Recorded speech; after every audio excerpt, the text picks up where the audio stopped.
നമസ്കാരം. National broadcasting news India news update. 10 bank അക്കൗണ്ടുകൾ. Dark net ലഹരി കടത്തിലൂടെ മുഖ്യപ്രതി എഡിസൺ സമ്പാദിച്ചത് കോടികൾ. 10 കോടി രൂപയിലേറെയാണ് ലഹരി കച്ചവടത്തിലൂടെ എഡിസൺ സമ്പാദിച്ചത്. എഡിസന്റെ 10 ബാങ്ക് അക്കൗണ്ടുകൾ NCB പരിശോധിക്കുകയാണ്.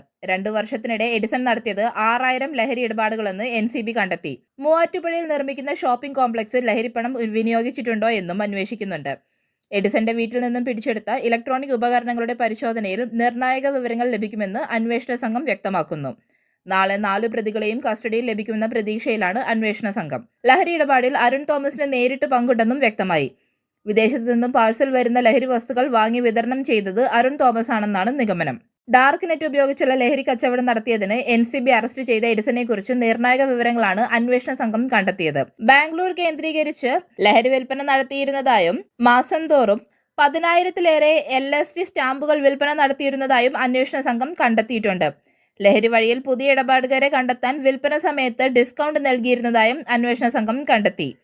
കേസിൽ എഡിസന് പുറമെ വാഗമൺ സ്വദേശിയും വാഴപ്പള്ളി സ്വദേശിയുടെയും അറസ്റ്റ് രേഖപ്പെടുത്തിയിട്ടുണ്ട്. 35 ലക്ഷം രൂപയുടെ മയക്കുമരുന്നാണ് പ്രതികളിൽ നിന്ന് കണ്ടെത്തിയത്.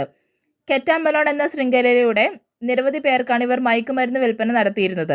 ഭോപ്പാൽ, ഹിമാചൽ പ്രദേശ്, ജാർഖണ്ഡ് തുടങ്ങിയ സ്ഥലങ്ങളിലും ഇവരുടെ ശൃംഖല വ്യാപകമായിരുന്നതായും കണ്ടെത്തിയിട്ടുണ്ട്.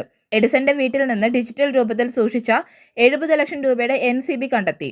ലഹരി വിൽപ്പനയിലൂടെ ലഭിച്ച പണമാണിതെന്നാണ് സൂചന. കൂടുതൽ അപ്ഡേറ്റ്സുകൾക്കായി കാത്തിരിക്കുക. National broadcasting news India.